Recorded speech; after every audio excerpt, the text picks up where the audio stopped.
Hi guys, welcome to revision time. आज मैं ला रही हूँ आप सभी के लिए आरपीएफ कांस्टेबल एग्जाम 2025 के 9 मार्च के पूछे गए तीनों ही शिफ्ट के क्वेश्चंस के एनालिसिस वीडियो। इस वीडियो में आपको जीके चेस के क्वेश्चन मिलेंगे जो कि 9 तारीख के एग्जाम में पूछे गए हैं और ये तीनों ही शिफ्ट के क्वेश्चन हैं। तो चलिए स्टार्ट करते हैं आज की ये वीडियो। मगर वीडियो को स्टार्ट करने से पहले अगर आप चैनल पर पहली बार हैं तो चैनल को जरूर सब्सक्राइब कर लीजिए और साथ ही इस वीडियो को लाइक भी जरूर कर दीजिएगा। तो चलिए स्टार्ट करते हैं 9 मार्च को पूछे गए तीनों ही शिफ्ट के क्वेश्चन के एनालिसिस वीडियो। क्वेश्चन नंबर 1, स्वर्णिम चतुर्भुज राजमार्ग नेटवर्क की कुल लंबाई क्या है? इसका आंसर है 5846 किलोमीटर। स्वर्णिम चतुर्भुज राजमार्ग से पहले भी एग्जाम में क्वेश्चन पूछे गए हैं और मैंने एक्स्ट्रा फैक्ट्स में आप सभी को ये बताया हुआ था। चलिए एक बार फिर से रिवीजन कर लेंगे इससे रिलेटेड कुछ इंपॉर्टेंट पॉइंट्स की। स्वर्णिम चतुर्भुज परियोजना यह भारत के 4 प्रमुख मेट्रो शहरों दिल्ली, कोलकाता, मुंबई, चेन्नई जो कि उत्तर, पूर्व, पश्चिम और दक्षिण को जोड़ता है। 5846 किलोमीटर की लंबाई के साथ यह भारत की सबसे बड़ी राजमार्ग परियोजना है और दुनिया की ये 5वीं सबसे लंबी राजमार्ग भी है। प्रधानमंत्री अटल बिहारी वाजपेयी ने 6 जनवरी 1999 को इस परियोजना की आधारशिला रखी थी और इसे 2012 में पूरा किया था। स्वर्णिम चतुर्भुज परियोजना का प्रबंधन भारतीय राष्ट्रीय राजमार्ग प्राधिकरण द्वारा सड़क परिवहन और राजमार्ग मंत्रालय के अधीन किया जाता है।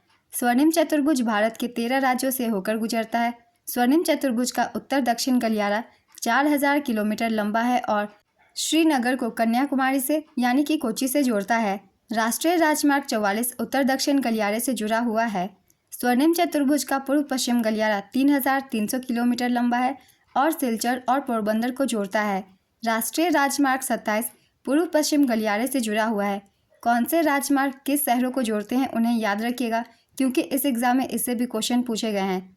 सिलचर असम का एक शहर है और पोरबंदर गुजरात का एक शहर है। नेक्स्ट क्वेश्चन, काकोरी षड्यंत्र कांड कब हुआ था? इसका आंसर है 9 अगस्त 1925 में।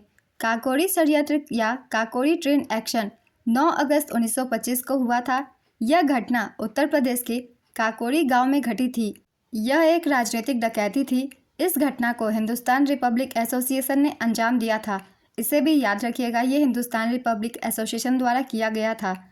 इस घटना में ट्रेन में लदे सरकारी खजाने को लूटा गया। इस डकैती में जर्मनी में बनी मॉजर पिस्टल का इस्तेमाल किया गया था। इस घटना में राम प्रसाद बिस्मिल, अशफाक उल्लाह खान, रोशन सेन और राजेंद्र लाहिड़ी जैसे क्रांतिकारी शामिल थे। इस घटना में अशफाक उल्लाह खान के नेतृत्व में ट्रेन रोकी गई थी।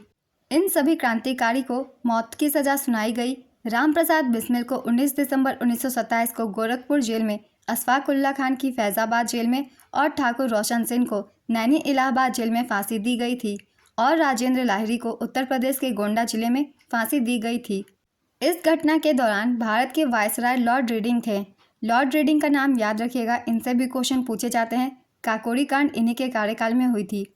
अगला क्वेश्चन है, बेकिंग सोडा का रासायनिक नाम क्या है? इसका आंसर है सोडियम बाइकार्बोनेट। इसका सूत्र है NaHCO3। इसका उपयोग खाना पकाने में, कीट नियंत्रण और आग बुझाने के यंत्र के रूप में किया जाता है। चलिए कुछ और भी तत्वों के हम रासायनिक नाम जान लेते हैं। इनके सूत्र क्या है? धावन सोडा का Na2CO3.10H2O, कास्टिक सोडा का NaOH, बेकिंग सोडा का NaHCO3, प्लास्टर ऑफ पेरिस का CaSO4.12H2O, चूना पत्थर का CaCO3, संगमरमर का CaCO3, विरंजक चूर्ण का CaOCl.Cl, जिप्सम का CaSO4.2H2O, सिरका का CH3COOH, नीला कशिश का CuSO4.5H2O, हरा कशिश का FeSO4.7H2O, लाल सिंदूर का Pb3O4।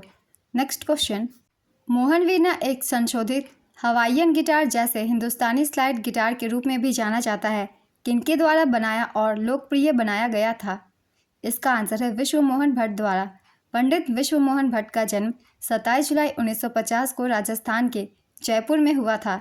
वे एक भारतीय शास्त्रीय संगीत वादक हैं। वे मोहन वीणा के जनक भी हैं। 2017 में पद्म भूषण प्राप्तकर्ता विश्व मोहन भट्ट एक हिंदुस्तानी शास्त्रीय संगीत वादक है जो मोहन वीणा बजाते हैं। विश्व मोहन भट्ट ग्रैमी अवार्ड पाने वाले तीसरे भारतीय हैं। पंडित विश्व मोहन भट्ट को 1993 में उनके album a meeting by the river के लिए राय कुडर के साथ ग्रैमी पुरस्कार दिया गया था। अगला क्वेश्चन है, नरम दल और गरम दल कब अलग हुए थे? इसका आंसर है वर्ष 1907 में। 1907 के सूरत सत्र को लोकप्रिय रूप से सूरत विभाजन के रूप में जाना जाता था क्योंकि कांग्रेस दो समूहों में विभाजित हो गई थी, यानी कि गरम दल और नरम दल में। इसकी अध्यक्षता नरम दल के नेता रास बिहारी घोष ने की थी। गरम दल का नेतृत्व बाल गंगाधर तिलक कर रहे थे और नरम दल का नेतृत्व गोपाल कृष्ण गोखले कर रहे थे। इन दोनों नेताओं के नाम याद रखिएगा, कौन से गर्म दल से थे और कौन से नरम दल से। गर्म दल को तिलक के अलावा लाला लाजपत राय और बिपिन चंद्र पाल की तीकरी माना जाता है, जिन्हें हम लाल बाल पाल की तीकरी कहते हैं। अगला क्वेश्चन है, भारतीय संविधान का कौन सा अनुच्छेद केंद्रीय कार्यपालिका से संबंधित है? इसका आंसर है अनुच्छेद 52 से लेकर 78 तक कार्यपालिका का उल्लेख है। भारतीय संविधान के भाग 5 में अनुच्छेद 52 से 78 तक संघ की कार्यपालिका से जुड़े हैं। संघ की कार्यपालिका में राष्ट्रपति, उपराष्ट्रपति, प्रधानमंत्री, मंत्रिपरिषद और भारत के महान्यायवादी शामिल होते हैं। इन्हें याद रखिएगा क्योंकि क्वेश्चन पूछे जा सकते हैं संघ की कार्यपालिका में कौन शामिल है या फिर कौन शामिल नहीं है, तो इन सभी के नाम याद रखिएगा। अनुच्छेद 52 में कहा गया है कि भारत का एक राष्ट्रपति होगा और अनुच्छेद 78 के मुताबिक प्रधानमंत्री को संघ के कार्यों के प्रशासन और विधान के प्रस्तावों से जुड़े मंत्रिपरिषद के सभी फैसलों को राष्ट्रपति को बताना होता है। चलिए एक बार सारे अनुच्छेदों को डिटेल से देख लेते हैं, किस अनुच्छेद में कौन से प्रावधान हैं। जो महत्वपूर्ण होंगे मैं वही बताऊंगी। अनुच्छेद 52, इसके तहत भारत के एक राष्ट्रपति होंगे। भारत के राष्ट्रपति भारत के प्रथम नागरिक माने जाते हैं। अनुच्छेद 53, राष्ट्रपति की कार्यकारी शक्ति का उल्लेख है। अनुच्छेद 54 में राष्ट्रपति का चुनाव से संबंधित प्रावधान है। अनुच्छेद 55, राष्ट्रपति के चुनाव की प्रणाली है। अनुच्छेद 56, अध्यक्ष पद का कार्यकाल। अनुच्छेद 57, पुनर्निर्वाचन की पात्रता। अनुच्छेद 58, राष्ट्रपति के रूप में चुनाव के लिए योग्यता। अनुच्छेद 59, राष्ट्रपति के कार्यकाल की शर्तें। अनुच्छेद 65, उपराष्ट्रपति राष्ट्रपति के रूप में कार्य करने या इनके कार्यों का निर्वहन करने के लिए प्रावधान किए गए हैं।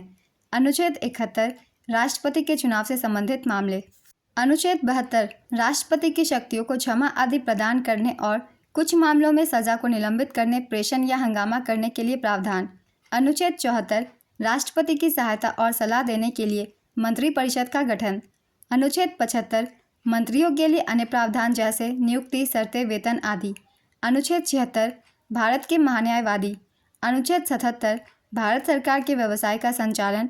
अनुच्छेद 78, राष्ट्रपति की सूचना आदि प्रस्तुत करने के संबंध में प्रधानमंत्री के कर्तव्य। तो ये थे कार्यपालिका से संबंधित सारे अनुच्छेद, जो कि इम्पॉर्टेंट है आपके आगे आने वाले एग्जाम के लिए भी। तो इन एक एक अनुच्छेदों को भी आप याद रखिएगा, कौन से अनुच्छेद में कौन से प्रावधान किए गए हैं। अगला क्वेश्चन है, पंडित रविशंकर किस वाद्य यंत्र से संबंधित है? इसका आंसर है सितार। पहले भी ये क्वेश्चन पूछे गए हैं, जिसका कि आंसर होगा सितार। ये तो आप सभी को पता ही होगा। पंडित रविशंकर वर्ष 1968 में ग्रैमी पुरस्कार जीतने वाले पहले भारतीय थे। उन्होंने सर्वश्रेष्ठ चैम्बर संगीत प्रदर्शन की श्रेणी में वेस्ट मीट्स ईस्ट नामक एल्बम के लिए ग्रैमी पुरस्कार जीता था। 1999 में पंडित रविशंकर को भारत रत्न से भी सम्मानित किया जा चुका है। नेक्स्ट क्वेश्चन, अकबरनामा के पहले खंड में किसका वर्णन है? इसका आंसर है अकबर के पूर्वजों और उनके शुरुआत जीवन का वर्णन। अबुल फजल इब्न मुबारक अकबरनामा के लेखक थे। इसे फारसी भाषा में लिखा गया है। अकबरनामा 3 खंडों में बटा हुआ है। पहला खंड अकबर के पूर्वजों और उनके शुरुआती जीवन का वर्णन करता है। दूसरा खंड अकबर के शासनकाल की घटनाओं का वर्णन करता है और तीसरा खंड आईने अकबरी, जिसमें अकबर से जुड़े आंकड़े और शासन व्यवस्था से जुड़े नियमों का वर्णन है। अबुल फजल को अकबर के नवरत्नों में से एक माना जाता है। इसे भी याद रखिएगा। अगला क्वेश्चन है, नेताजी सुभाष चंद्र बोस हवाई अड्डा कहाँ है? इसका आंसर है कोलकाता में। भारत परिषद अधिनियम 1909 को किसके रूप में जाना जाता है? इसका आंसर है मार्ले मिंटो सुधार। मार्ले मिंटो सुधार या भारतीय परिषद अधिनियम 1909 साल 1909 में लागू हुआ था। इस अधिनियम का नाम भारत के राज्य सचिव जॉन मार्ले और भारत के वायसराय मिंटो के नाम पर रखा गया था। इस अधिनियम ने पहली बार भारतीयों को वायसराय और गवर्नरों की कार्यकारी परिषदों से जोड़ा। सत्येंद्र प्रसाद सिन्हा वायसराय की कार्यकारी परिषद में शामिल होने वाले पहले भारतीय थे। इनका नाम भी याद रखिएगा। अगला क्वेश्चन है, महाराजाधिराज की उपाधि अपनाने वाला पहला गुप्त शासक कौन था? इसका आंसर है चंद्रगुप्त प्रथम। किस राज्य में मंत्रिपरिषद में मुख्यमंत्री सहित मंत्रियों की कुल संख्या उस राज्य की विधानसभा के सदस्यों की कुल संख्या के डैश से अधिक नहीं हो सकती है? इसका आंसर है 15%। अगला क्वेश्चन है, भारत की प्रथम पंचवर्षीय योजना किस पर आधारित थी? इसका आंसर होगा हेरोडोमर मॉडल पर। पहले भी काफ़ी बार मैंने एक्स्ट्रा फैक्ट्स में बताया हुआ है, भारत की प्रथम पंचवर्षीय योजना हेरोडोमर मॉडल पर आधारित थी। तो चलिए एक बार देख लेते हैं प्रथम पंचवर्षीय योजना से कुछ इंपॉर्टेंट पॉइंट्स। अगर आप इतने पॉइंट्स को ध्यान में रखते हैं तो आपके प्रथम पंचवर्षीय योजना से कोई भी क्वेश्चन मिस नहीं होंगे। प्रथम पंचवर्षीय योजना यूएसएसआर के हेरोडोमर मॉडल पर आधारित थी। कंट्री का नाम याद रखिएगा, यूएसएसआर के हेरोडोमर मॉडल पर यह आधारित थी। प्रथम पंचवर्षीय योजना पंडित जवाहरलाल नेहरू के नेतृत्व में लॉन्च हुई थी।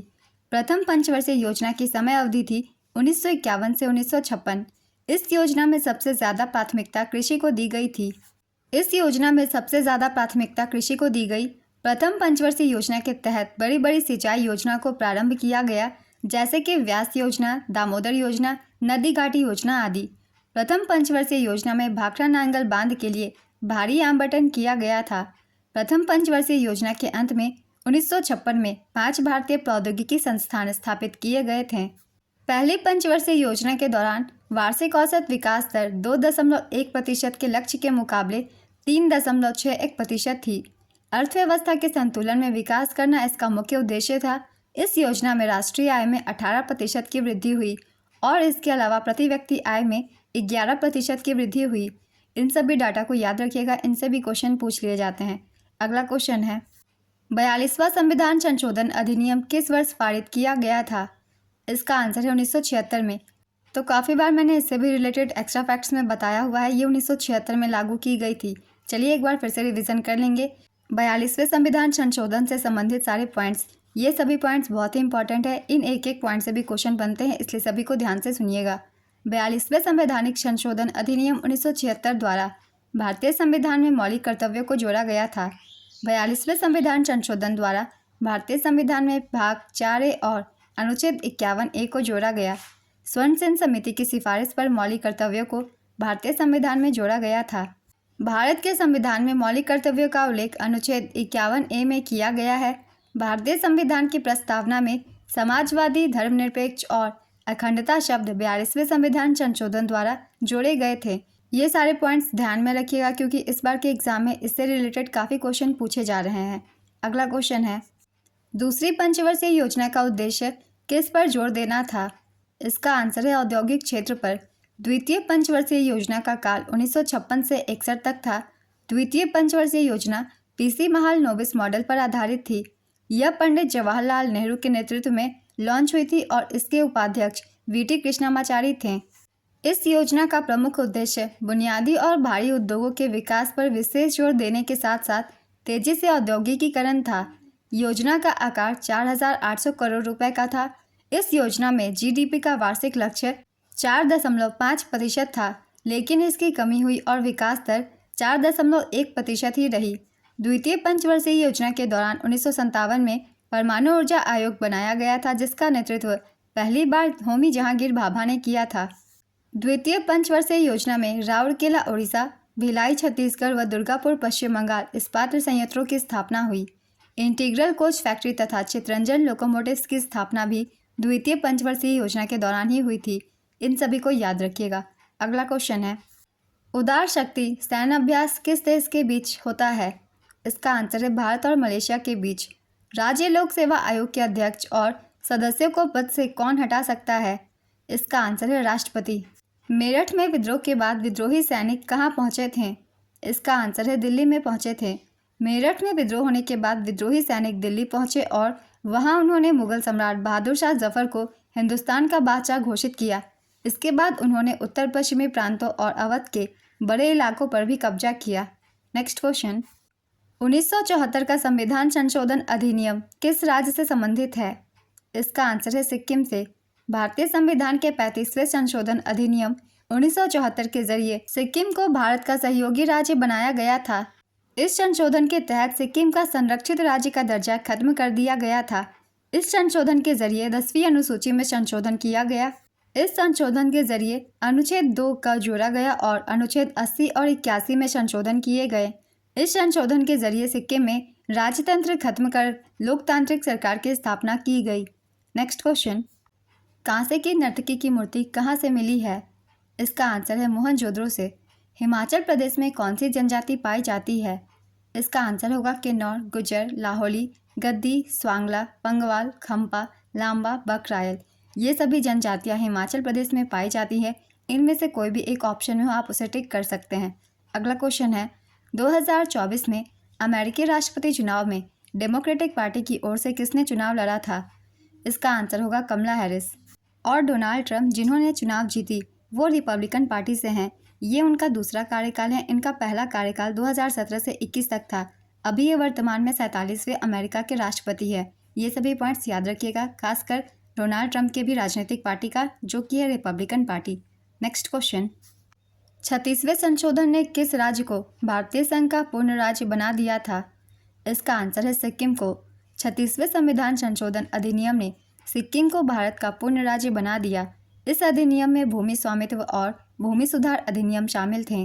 भारतीय संविधान के अनुच्छेद 371F के तहत सिक्किम राज्य के लिए विशेष प्रावधान रखा गया। यह अधिनियम प्रदान करता है कि सिक्किम की विधानसभा में 32 से अधिक सदस्य नहीं होंगे। यहाँ आपको सिक्किम विधानसभा में सदस्यों की संख्या भी याद रखनी है, जो कि 32 है। अगला क्वेश्चन है, ऑक्सीजन का परमाणु क्रमांक क्या है? इसका आंसर होगा 8। हारमोनियम कैसा वाद्य यंत्र है? इसका आंसर है तार वाला। हाल ही में लॉन्च हुई पुस्तक एक समंदर मेरे अंदर के लेखक कौन है? इसका आंसर है संजीव जोशी।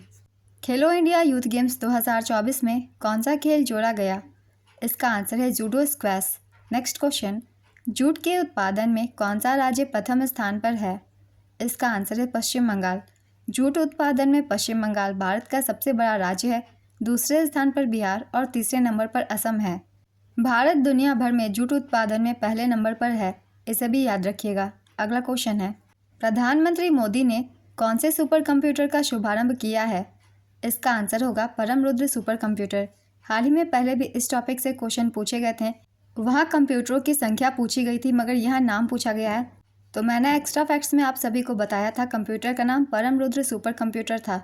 इससे रिलेटेड चलिए कुछ और भी इंपॉर्टेंट पॉइंट्स हम रिवीजन कर लेते हैं, क्योंकि ये टॉपिक बहुत ही इंपॉर्टेंट है।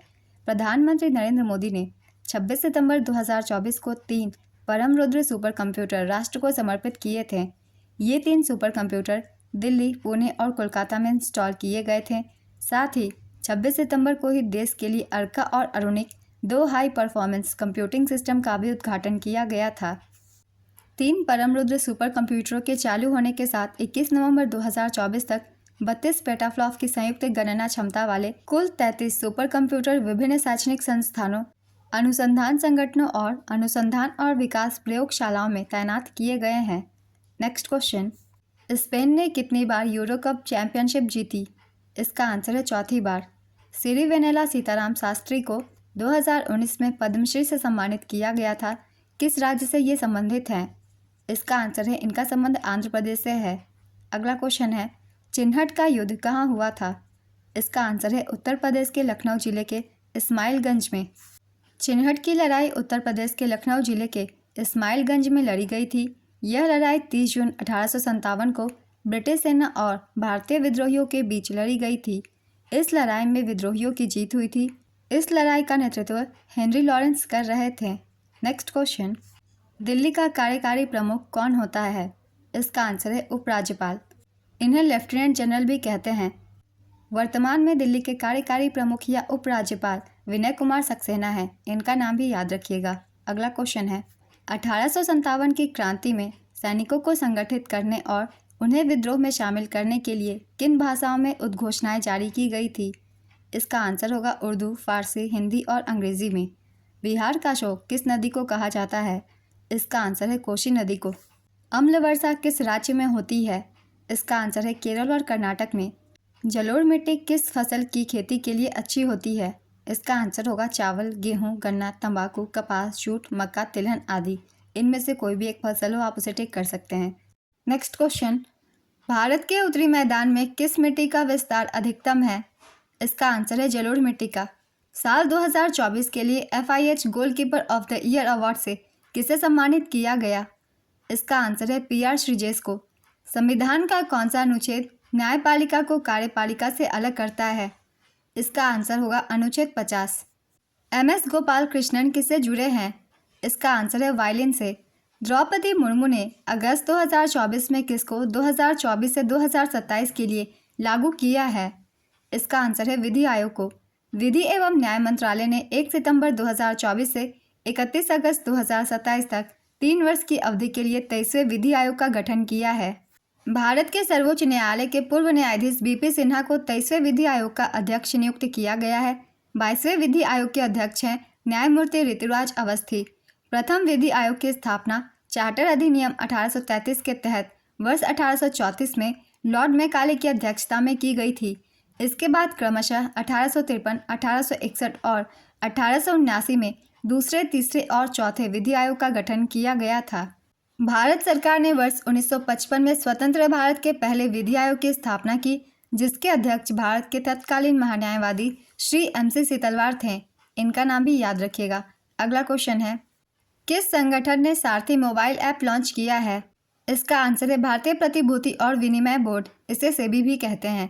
भारत में किस वर्ष आर्थिक उदारीकरण हुआ था? इसका आंसर है वर्ष 1991 में। भारत में आर्थिक सुधारों की शुरुआत 24 जुलाई 1991 को हुई थी। नरसिम्हा राव सरकार ने इन सुधारों को लागू किया था। आर्थिक सुधारों के मुख्य उद्देश्य थे विदेश व्यापार को उदारीकृत करना, वित्तीय उदारीकरण, कर सुधार, विदेशी निवेश को बढ़ावा देना, निजीकरण और वैश्वीकरण। आर्थिक सुधारों के फायदे भी हुए, इनमें शामिल थे इन सुधारों के बाद भारत की अर्थव्यवस्था मजबूत हुई। 1951 से 91 के दौरान सकल घरेलू उत्पाद की औसत वृद्धि दर 4.34% थी। वहीं 1991 से 2011 के दौरान यह 6.24% हो गई। आर्थिक सुधारों के दौरान किए गए कुछ बदलाव थे आयातों का उदारीकरण, पूंजीगत वस्तुओं के आयात पर कई सीमाएं हटा दी गई, विदेशी मुद्रा विनिमय अधिनियम को निरस्त कर दिया गया, टैरिफ संरचना युक्तिकरण, निर्यात पर शुल्क समाप्त कर दिया गया। PV नरसिम्हा राव को भारतीय आर्थिक सुधार के जनक के रूप में जाना जाता है। वे 1991 से 1996 तक भारत के 9वें प्रधानमंत्री थे। वित्त मंत्री के तौर पर 1991 से 1996 तक मनमोहन सिंह भारत के आर्थिक उदारीकरण के शिल्पकार बने। उन्होंने बड़े स्तर पर सुधार किए और हाल ही में इनका निधन भी हो गया है। याद रखिएगा इनके बारे में भी। अगला क्वेश्चन है, कौन सा अम्ल जीवाणु दूध को दही में बदल देता है? इसका आंसर है लैक्टिक अम्ल। ग्रेट इंडियन डेजर्ट को और किस रेगिस्तान के रूप में जाना जाता है? इसका आंसर है थार रेगिस्तान। मौसमी बेरोजगारी क्या है? इसका आंसर है एक प्रकार जिसमें लोग वर्ष के कुछ महीनों के दौरान नौकरियां ढूंढने में सक्षम नहीं हो पाते। इसे मौसमी बेरोजगारी कहते हैं। नेक्स्ट क्वेश्चन, भारत और ऑस्ट्रेलिया की आतंकवाद विरोधी बैठक 2024 में कहाँ हुई थी? इसका आंसर है नई दिल्ली में। भारत और ऑस्ट्रेलिया की 14वीं सहयोग बैठक अगस्त 2024 में नई दिल्ली में हुई थी। अगली 15वीं बैठक कैनबरा में आयोजित होगी। नेक्स्ट क्वेश्चन, नंदा देवी राष्ट्रीय उद्यान किस राज्य में स्थित है? इसका आंसर है उत्तराखंड में। भारतीय राष्ट्रीय कांग्रेस के प्रथम अध्यक्ष कौन थे? इसका आंसर है व्योमेश चंद्र बनर्जी या फिर WC बनर्जी। ओमकारेश्वर बांध किस नदी पर स्थित है? इसका आंसर है यह नर्मदा नदी पर स्थित है, खंडवा जिला मध्य प्रदेश में। नेक्स्ट क्वेश्चन, किस राज्य ने राज्य बालिका शिक्षा को बढ़ावा देने के लिए मुख्यमंत्री निजुत मोइना योजना शुरू की है? इसका आंसर है असम। उपभोक्ता संरक्षण अधिनियम 1986 के अनुसार कितनी धाराओं का जिक्र किया गया है? इसका आंसर है 31। संयुक्त राज्य अमेरिका ने नाइजीरिया के साथ 2024 में किस योजना की शुरुआत की? इसका आंसर है खाद्य सुरक्षा योजना। डॉक्टर भीमराव अंबेडकर सन 1947 से 1951 तक किस विभाग के केंद्रीय मंत्री रहे? इसका आंसर है कानून एवं न्याय विभाग के। सिरका में कौन सा अम्ल पाया जाता है? इसका आंसर है एसिटिक अम्ल। इसका सूत्र है CH3COOH। इनमें से DPSP के संबंध में कौन सा कथन सत्य है? इसका आंसर है राज्य के नीति निर्देशक सिद्धांत यानी कि DPSP गैर न्याय संगत है। नेक्स्ट क्वेश्चन, भारतीय संविधान के पहले भाग में किसका जिक्र है? इसका आंसर है संघ और उसके क्षेत्र का। भारत के केंद्र शासित प्रदेशों का प्रशासन कौन करता है? इसका आंसर है राष्ट्रपति। इनमें से प्रधानमंत्री किसके अध्यक्ष होते हैं? इसका आंसर होगा अंतर्राज्यीय परिषद के। लखनऊ में 1857 के विद्रोह का नेतृत्व किसके द्वारा किया गया था? इसका आंसर है बेगम हजरत महल। ये क्वेश्चन पहले भी एग्जाम में पूछे गए हैं कम से कम 2 से 3 बार। एक बार फिर से रिवीजन कर लेते हैं इससे रिलेटेड कुछ इंपॉर्टेंट पॉइंट्स की। लखनऊ के 1857 क्रांति का नेतृत्व बेगम हजरत महल ने किया था। 1857 की क्रांति में पंजाब के लुधियाना से राय अहमद खान खलल और मौलाना शाह अब्दुल कादिर लुधियानवी ने नेतृत्व किया था। खान बहादुर खान ने 1857 के विद्रोह का नेतृत्व बरेली से किया था। रानी लक्ष्मीबाई ने झांसी से 1857 के विद्रोह का नेतृत्व किया था। उनके खिलाफ अंग्रेजों का नेतृत्व करने वाले सर ह्यूरोज ने कहा कि वह विद्रोहियों के बीच एकमात्र पुरुष है। तात्या टोपे ने कानपुर से 1857 के विद्रोह का नेतृत्व किया था। तात्या टोपे का पूरा नाम रामचंद्र पांडुरंग टोपे है। उन्हें सर कॉलिन कैम्पबेल ने हराया था। 1857 के विद्रोह का नेतृत्व मौलवी अहमदुल्ला शाह ने अवध से किया। उन्हें अवध क्षेत्र में विद्रोह के प्रकाश स्तंभ के रूप में भी जाना जाता है। वे 22वीं इन्फेंट्री रेजिमेंट के अंतर्गत आते थे। 1857 के विद्रोह का दिल्ली में नेतृत्व नाम मात्र को बहादुर शाह के हाथों में था, लेकिन वास्तविक नियंत्रण जनरल बख्त खान द्वारा किया गया था। 1857 के विद्रोह का बिहार में नेतृत्व बाबू कुंवर सिंह ने किया था। उत्तर प्रदेश के गोरखपुर जिले से बाबू बंधु सिंह ने 1857 के विद्रोह में अंग्रेजों के खिलाफ गुरिल्ला युद्ध किया था। 1857 के विद्रोह में मंगल पांडे ने बैरकपुर से नेतृत्व किया था। इलाहाबाद से मौलवी लियाकत अली ने विद्रोह का नेतृत्व किया था। 1857 के विद्रोह से ये सारे क्वेश्चन पूछे जा रहे हैं, कहाँ से किसने नेतृत्व किया था, तो मैंने सारे इंपॉर्टेंट पॉइंट्स लिख दिए। तो आप सब इन सभी स्थानों के नेतृत्वकर्ताओं के नाम याद रखिएगा। इन जगहों से किसने नेतृत्व किया था 1857 के विद्रोह का, क्योंकि हर एक अलग अलग स्थानों से क्वेश्चन पूछे जा रहे हैं, इसलिए मैंने लिख दिया है। नेक्स्ट क्वेश्चन, गुरु नानक जी का जन्म कब हुआ था? इसका आंसर है 29 अक्टूबर 1469 को। ये कार्तिक पूर्णिमा का दिन था। अगला क्वेश्चन है, जिला अदालत के न्यायाधीश बनने के लिए आवश्यक अनुभव कितने साल का होता है? इसका आंसर है 7 साल का। कौन सा तमिल साहित्य का महत्वपूर्ण ग्रंथ है? इसका आंसर है तिरुकुरल, तिरुतुंदर पुराणम और संगम साहित्य। नेक्स्ट क्वेश्चन, हरित क्रांति के नकारात्मक प्रभाव क्या थे? इसका आंसर है मिट्टी की गुणवत्ता में गिरावट, प्राकृतिक जल संसाधनों का दोहन, भूजल स्तर में गिरावट। इनमें से जो भी एक ऑप्शन में हो आप उसे टिक कर सकते हैं। 1857 के विद्रोह के दौरान भारत में ब्रिटिश महिलाओं को समर्पित एक पेंटिंग किसने बनाई थी? इसका आंसर है सर जोसेफ नोएल पैटन ने। यह पेंटिंग इन मेमोरियल नाम से जानी जाती है। जोसेफ नोएल पैटन एक स्कॉटिश कलाकार, चित्रकार, मूर्तिकार और कवि थे। संपूर्ण ग्रामीण रोजगार योजना को किस योजना में शामिल कर लिया गया है? इसका आंसर है महात्मा गांधी राष्ट्रीय रोजगार योजना में। बीसीजी का फुल फॉर्म क्या है?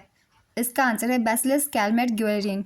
तांबे की छड़ को गर्म करने पर उसका प्रतिरोध क्या होता है? इसका आंसर है बढ़ता है। 1857 की क्रांति के बाद क्या प्रभाव पड़ा? इसका आंसर है भारत सरकार अधिनियम 1858 लागू हुआ, जिसने ब्रिटिश ईस्ट इंडिया कंपनी के शासन को समाप्त कर दिया और ब्रिटिश राज की शुरुआत की। नेक्स्ट क्वेश्चन, गणगौर उत्सव किस राज्य में मनाया जाता है?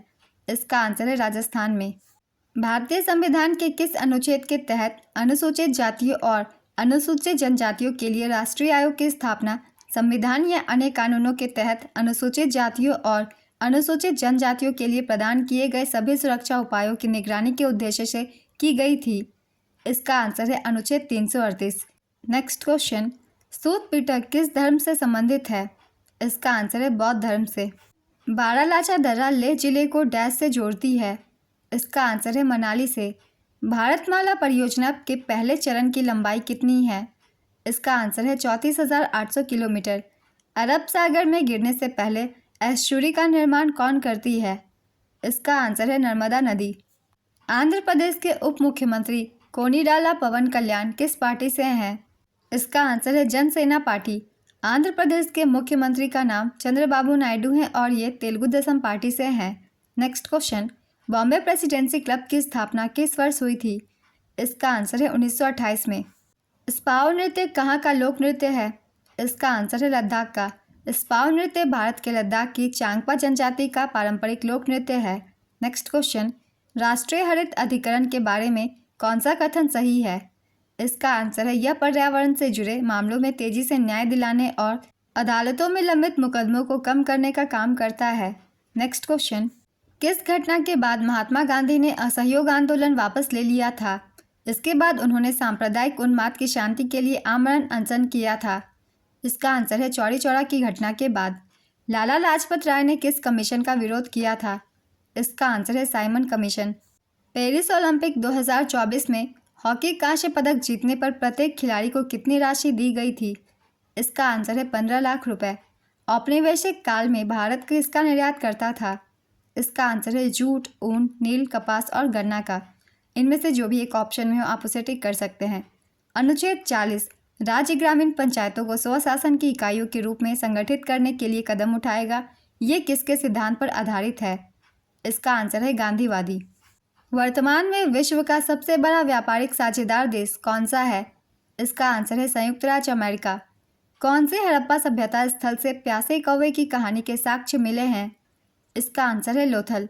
वेग समय ग्राफ का संबंध किसके बारे में बताता है? इसका आंसर है विस्थापन। गंगा नदी की सबसे लंबी सहायक नदी कौन सी है? इसका आंसर है यमुना। सुरेंद्र कुमार चौधरी किस राज्य या केंद्र शासित प्रदेश के उप मुख्यमंत्री हैं? इसका आंसर है जम्मू कश्मीर। जम्मू कश्मीर के मुख्यमंत्री उमर अब्दुल्ला हैं। नेक्स्ट क्वेश्चन, भारतीय संविधान में अनुच्छेद 338B पिछड़े वर्गों के लिए राष्ट्रीय आयोग किसके द्वारा स्थापित किया गया था? इसका आंसर है 102वां संशोधन अधिनियम 2018 द्वारा। मैंने काफ़ी बार पहले एक्स्ट्रा फैक्ट्स में बताया हुआ था इन सभी संविधान संशोधन के बारे में। नेक्स्ट क्वेश्चन, गवर्नर जनरल को वायसराय की उपाधि किस अधिनियम से प्राप्त हुई? इसका आंसर है भारत सरकार अधिनियम 1858। तोल्काप्पियम जो एक व्याकरण ग्रंथ है किस भाषा में लिखा गया है? इसका आंसर है तमिल। सरदार सरोवर बांध किस राज्य में और किस नदी पर स्थित है? इसका आंसर है गुजरात नर्मदा नदी पर। कोशिका में ऊर्जा कहाँ संचित होती है? इसका आंसर है माइटोकॉन्ड्रिया में। पैरालंपिक में 2 गोल्ड मेडल जीतने वाली अवनी लेखरा का संबंध किस खेल से है? इसका आंसर है इनका संबंध शूटिंग से है। नेक्स्ट क्वेश्चन, ऑपरेशन शक्ति किन देशों के बीच आयोजित होने वाला संयुक्त सैन्य अभ्यास है? इसका आंसर है ये भारत और फ्रांस के बीच आयोजित होती है। 1850 में भारत सबसे ज़्यादा ब्रिटेन को क्या निर्यात करता था? इसका आंसर है कच्चा कपास। किस देश के द्वारा नेशनल फ्यूल कोटा स्कीम शुरू किया गया? इसका आंसर है श्रीलंका। हिमालय की सबसे ऊंची श्रृंखला कौन सी है? इसका आंसर है हिमाद्री। हिमालय की सबसे ऊंची श्रृंखला महान हिमालय या हिमाद्री है और सबसे नीची श्रृंखला लघु हिमालय या हिमाचल है। नेक्स्ट क्वेश्चन, अगर बल 25 न्यूटन है तो 100 न्यूटन बल करने के लिए क्या करना होगा? इसका आंसर है 4 गुना बढ़ाना होगा। नेक्स्ट क्वेश्चन, वर्ष 2024-25 में भारत की जीडीपी वृद्धि दर कितनी है? इसका आंसर है 6.4%। लॉर्ड डलहौजी की किस नीति के तहत सतारा, नागपुर और झांसी जैसे भारतीय राज्य को हड़प लिया गया था? इसका आंसर है व्यवगत का सिद्धांत के तहत। भारत में कितने राज्यों का विधानमंडल द्विसदनात्मक है? इसका आंसर है 6। ये 6 राज्य हैं आंध्र प्रदेश, तेलंगाना, बिहार, कर्नाटक, महाराष्ट्र और उत्तर प्रदेश। यहाँ विधानसभा के साथ साथ विधान परिषद भी है।